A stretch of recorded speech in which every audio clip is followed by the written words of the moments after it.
Most important things, in my opinion, is the love and unconditional support that your parents will give you. Because they'll stay with you no matter what happens. I was very shocked when I got the marks. Why? Why were you shocked? Because in my OC class, I'm considered as average, and I was really shocked. Yeah, but just remember, for all students, how you see yourself in the past is not who you are now, and it's not who you will become, right? So it's always continual growth. That's hard. Things always change, and that's a big part of this.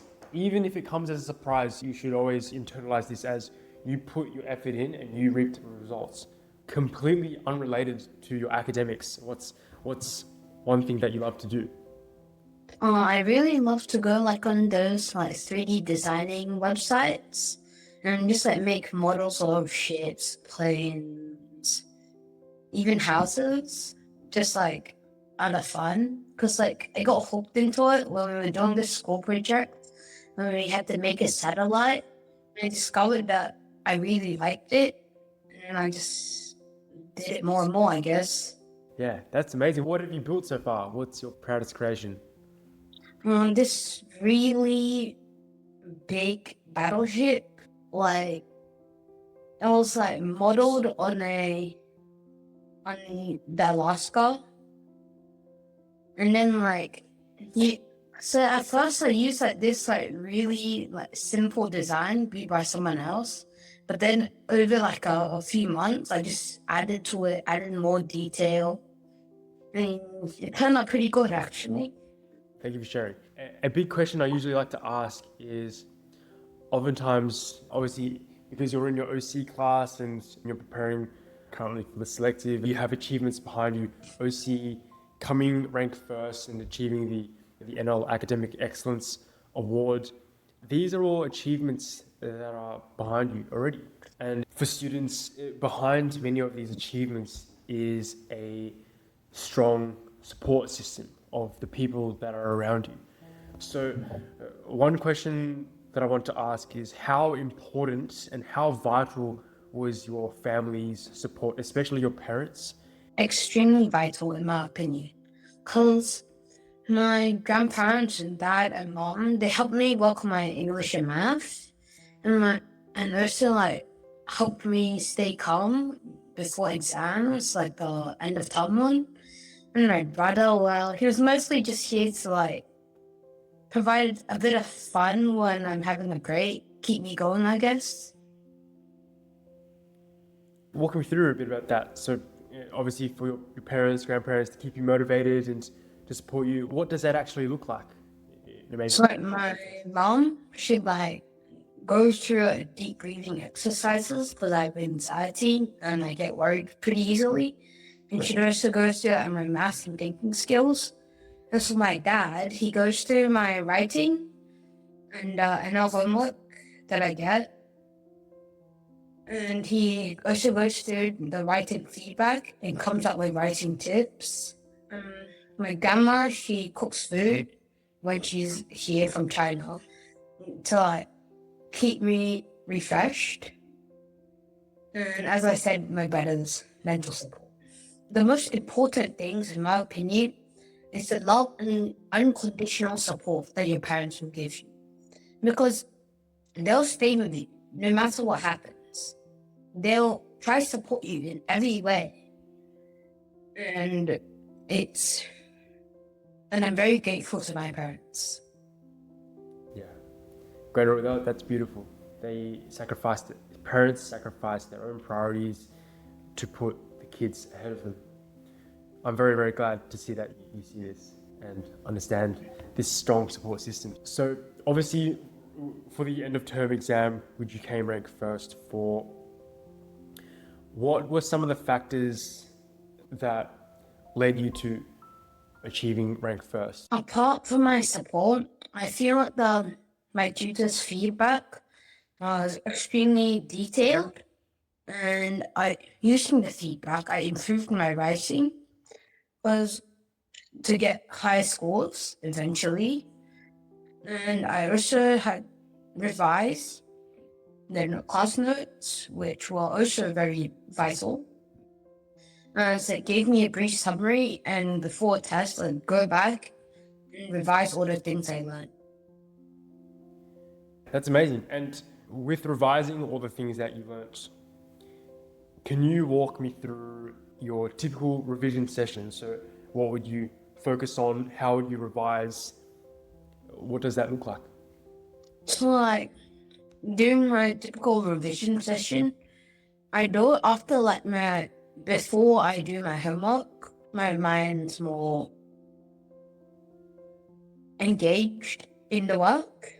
So first, I'd go through the shorter summary notes in the portal. After that, I'll go through the entire class summary, like what happened in the class.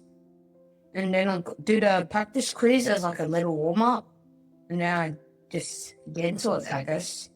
In terms of managing and balancing content and workload, how do you do that?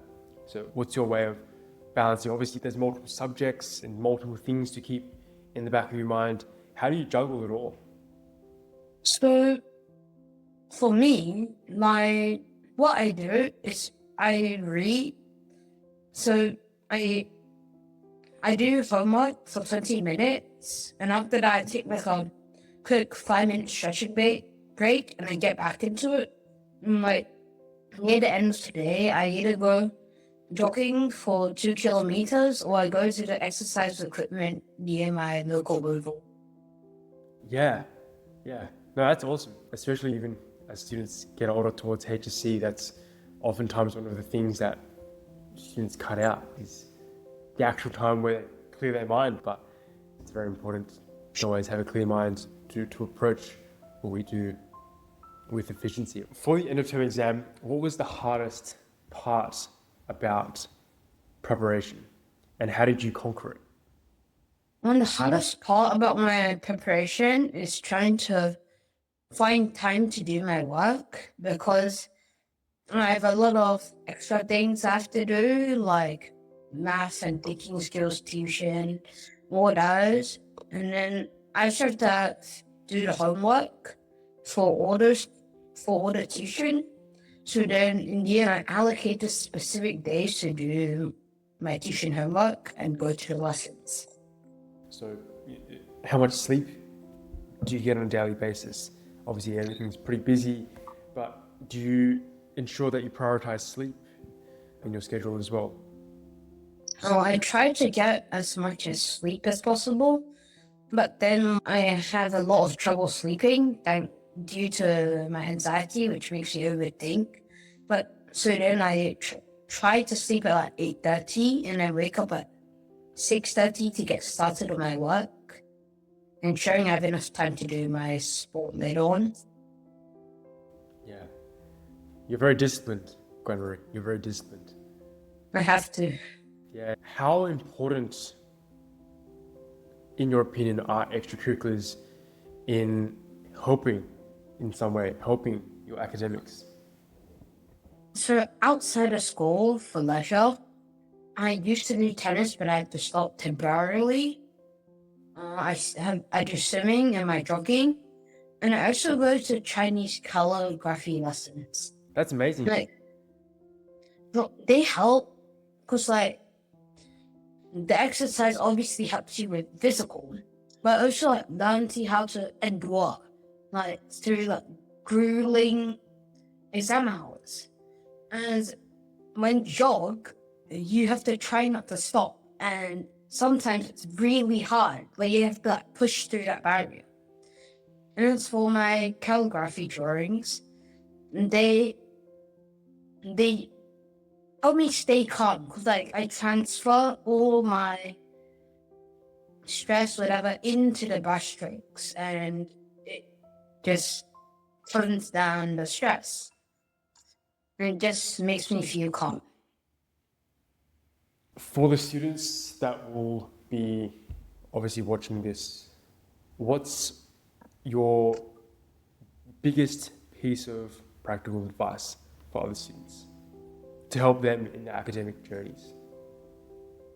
My advice for the students who are watching this is always focus on your work and keep a balanced lifestyle. Don't just work 7 hours per day and don't sleep at all. You want to also get in some exercise, bit of play, a bit of reading, just to give you a break because you don't want burnout, and also just to keep your mental health stable. Amazing. Amazing. Congratulations on your achievements, and obviously all the best for the upcoming selective. I'm very confident